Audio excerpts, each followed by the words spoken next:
And this is following, it's completely separate, to be honest, but it's because of Nicola Sturgeon's intervention on the issue of trans rights.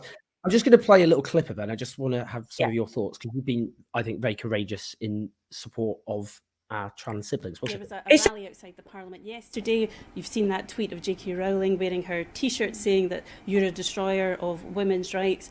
I mean, have you listened enough to women, on the women who don't agree with you on the reform of the gender recognition? I've listened a lot, and people have a right to express their view, and they've a right to express that view in whatever way they see fit. I think we should all try to respect different views. I feel very strongly about these issues. I've thought deeply about them. I've listened to all different arguments, and my view is as sincerely held as the views of those on the other side. What the Gender Recognition Bill seeks to do is simplify an existing process to make it less degrading, less traumatic, less invasive for people who want to legally change their gender. And I don't think that is a bad thing to do for a group in society, very, very small group of people in society. Should there be safeguards? That's what they worry about. Let me come on to this. A very, very small group in society who are already possibly the most stigmatised. So simplifying and making that process less inhumane is the right thing to do. In terms of safeguards, so the worry is that some men will choose to exploit that process to abuse women. Now, I'm 52 years old. In my experience, most men who want to abuse women don't feel the need to change their gender to do it. And abusive men are what we should be focusing on. They are the risk to women, not trans women. If you, under the bill, if you seek to fraudulently try to change your gender, remember it's still going to be a statutory declaration, a legal process, having to declare legally that you want to live in your new gender for the rest of your life. If you do that fraudulently, it's a criminal offence. I mean, she carries on there, but I think it's very eloquently put. I just wanted to do a little sample of it. I think it's really interesting, this whole discussion, because actually, thinking about it, the people who've been most outspoken in support of trans people have actually been cis women in politics, people like Nicola Sturgeon, Mary Black from the SNP as well. She's been good. Angela Rayner, Dawn Butler, people like that, Rosanna Allen Khan, people like that. And then people like yourself in the media, Ash Sarkar, people like that. The thing is, I need to, because I just want to bring it back to what you said earlier. It's not courageous for me, because it's quite a kind of jujitsu thing. That all the kind of people who are hell for leather anti-trans are trying to make it into an issue of identity. So, gay men who support trans people are actually misogynists because they hate women, and lesbians who support trans people are self-hating lesbians because normal lesbians hate trans people, and young people have got false consciousness, and this person has this. So what they do is they kind of do a kind of series of fractural othering, where every single person has, by reason of their identity, a false consciousness around trans issues. And then they do this weird ventriloquism.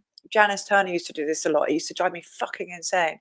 She'd go, well, tell that to a refugee woman who can't understand the difference, who doesn't go for a smear test because she was called a person with a cervix instead of a woman.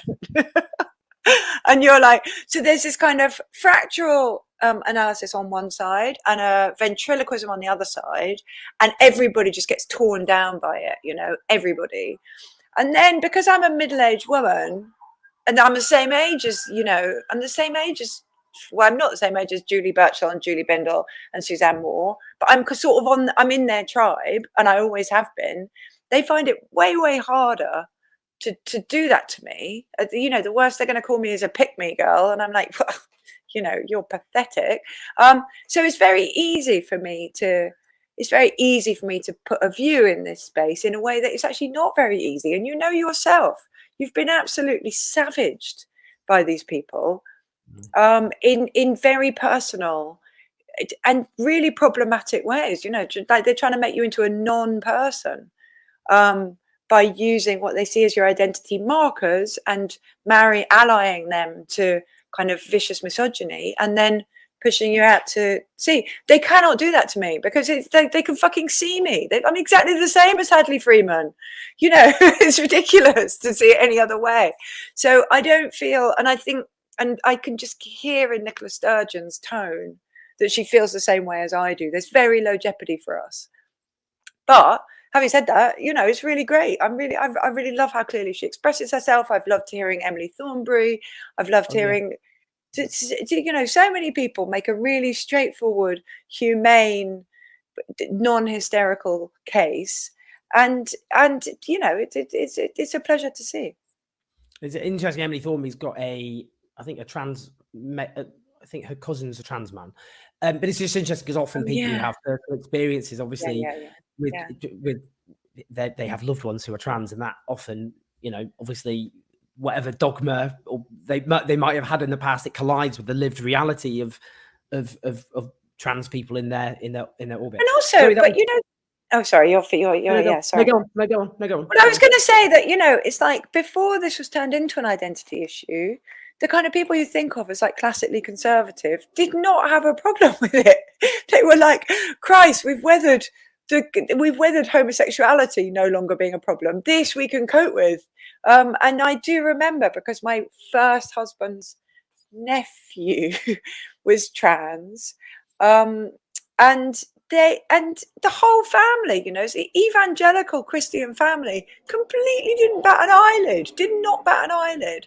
And it's only since it's been marshaled into a kind of political utility case that people have suddenly ranged against. And I actually think there is a kind of generational warfare going on between kind of older feminists who think they're becoming irrelevant and are taking the fight to younger feminists via trans people. And I just think that is absolutely malicious, because, you know, if you want to have a fight, if we want to have a generational fight in feminism, let's do it. I've got no problem with it, but I don't want to do it on the backs of people whose problem it isn't. Amen. Beautiful. as ever. So that's what I'd expect from you. I just take it as read, to be honest with you.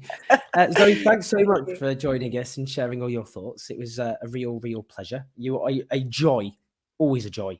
Thank you. I don't think about lots of people, but I do think about you.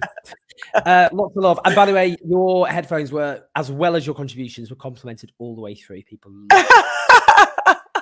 Well, obviously they're not mine; they're my kids. Oh yeah, they're your but kids. You know, she's even more pro-trans than I am, and I'm 100% pro-trans. Yeah, the Zoomers are gonna save us all. Generation Z, they're not gonna take any shit. No. All right, lots of love. I'll see you soon. Enjoy the rest of your Sunday. See you soon. See you, bye. Brilliant stuff from Zoe. She is a joy. I always say that.